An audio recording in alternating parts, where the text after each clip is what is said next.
What is up, good people or bad people? Some of you might be bad. Some of you might be murderers and puppy feeders, and I don't approve of that. More the second one, because puppies are cute and you shouldn't hit them. Stop it. But anyway, we're back for another video. It feels like we were just here. It's almost like deja vu. I swear we were just here doing another video. I don't know which one it was, but you'll figure it out. Anyway, we're talking about sort of the generational difference in wrestling fans that want to become wrestlers in the future. Um, as I was saying in the other video, um, you know, back in like the 80s, you know, the big goal, the big, uh, light at the end of the tunnel, if you wanted to be a wrestler and you were going through the territories was, or at that point, the territories were basically all, bought up by WWE. But the main goal was WWE, to really be a big star. And then these came in. We had WCW, and WCW was a big option too. And then obviously these days we don't have WCW anymore, but we still have WWE. We have TNA. We have Ring of Honor. We have, you could go overseas to, New Japan. You can go to Mexico. You can go to Germany. There's pretty much no place you can't go and find some sort of professional wrestling to either, train or continue your career or what have you. We kind of wanted to talk about the differences in, obviously, like I said, in the 80s when you were growing up being a kid, and you dreamed of being a wrestler, WWE was your goal. That was where you wanted to be.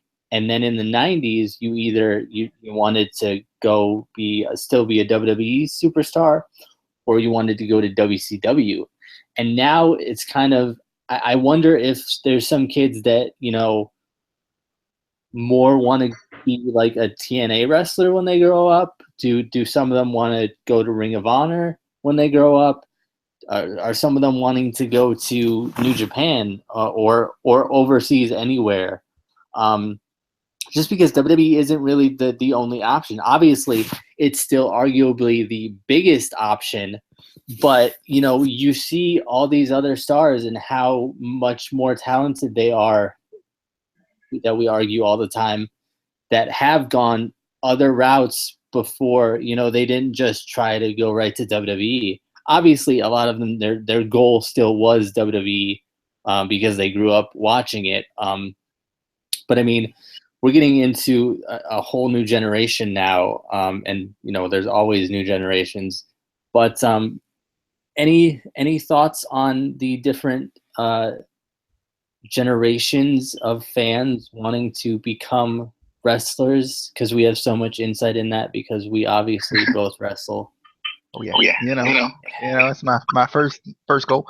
Um, I think at first, like when we first brought this up, I was thinking WWE, WWE, WWE. Even when we first brought this up like 5 minutes ago, I was thinking the same thing. But now when I think about it, I do think for a majority of people, the goal is WWE.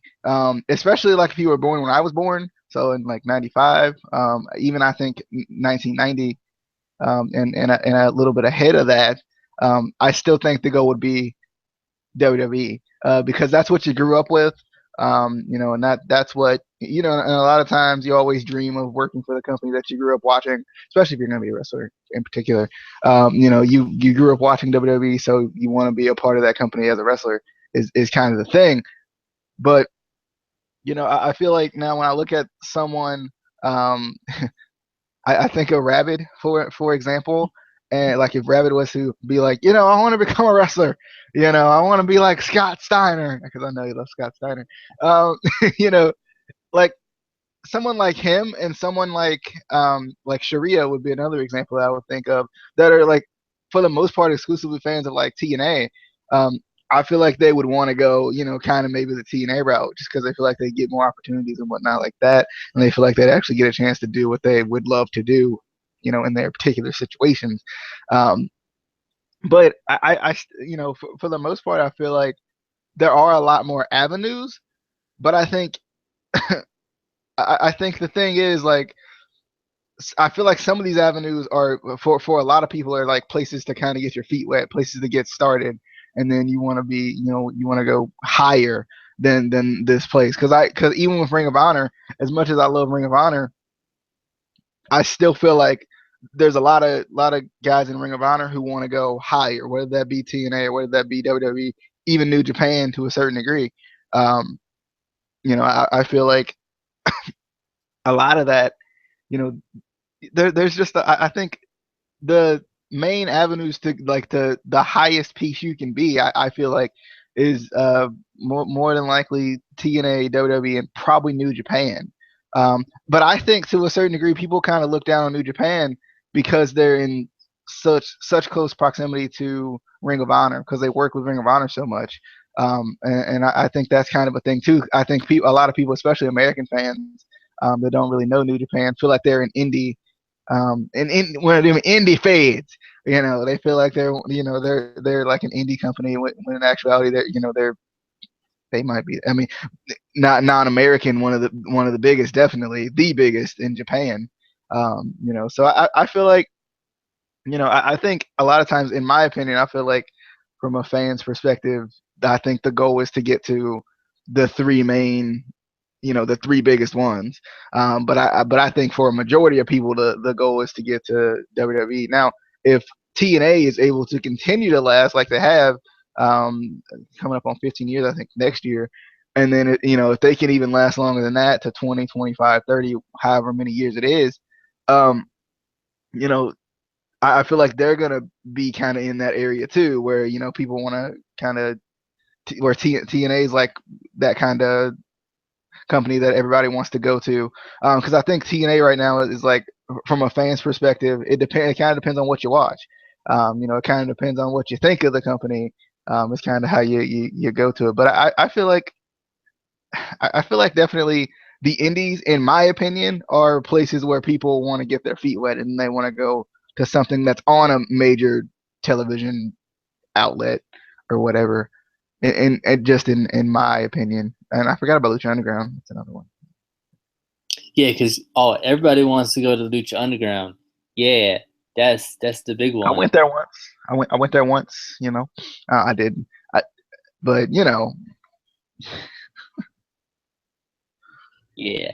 And I mean, then this is kind of just all from a fan's perspective. Obviously, I want to be in this company, but then I think when you start to actually, find a school and you start to train, and then you start to get indie shows, I think that kind of changes too a little bit. Because I mean, there are those few wrestlers who kind of, I don't pride themselves a little bit on not going to WWE. I know for a while the Young Bucks were kind of prided themselves on having such a good career and never, had been in WWE. They did it all themselves. They built themselves up pretty much, except for their run in TNA.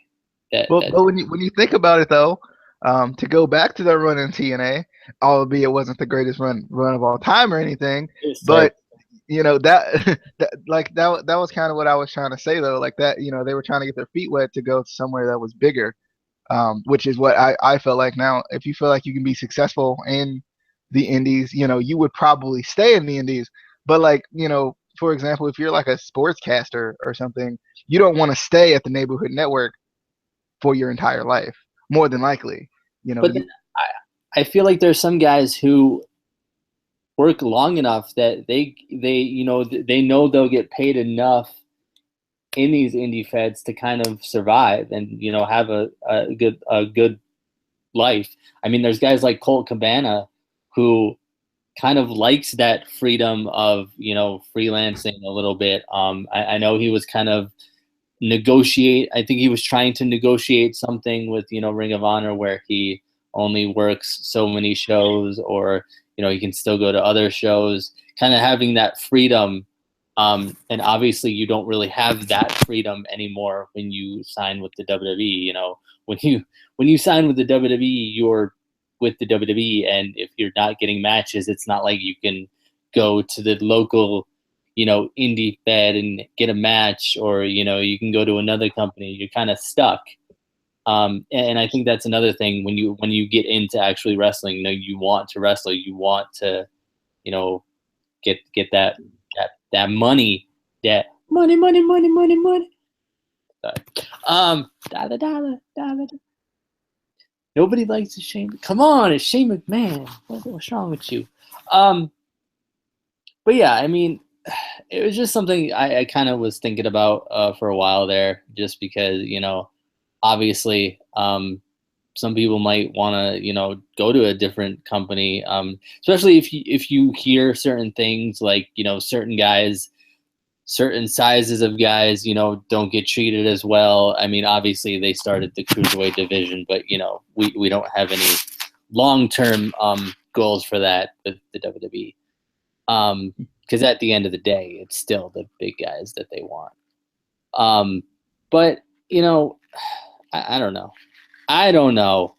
And there was another video I had an idea of that you were talking to, and I forgot what it was, but I'll think of it. I will think of it. Any other thoughts before we close out this one? And I'll try to think about what I was thinking about.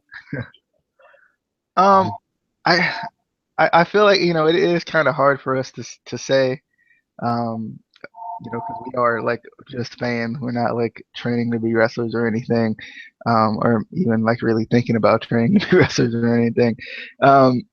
So like I think it is hard for us to say, because I mean, like, in my opinion, if I was to be like, I want to become a wrestler right now, I'd probably, like, my main goal would be to get to WWE more than likely.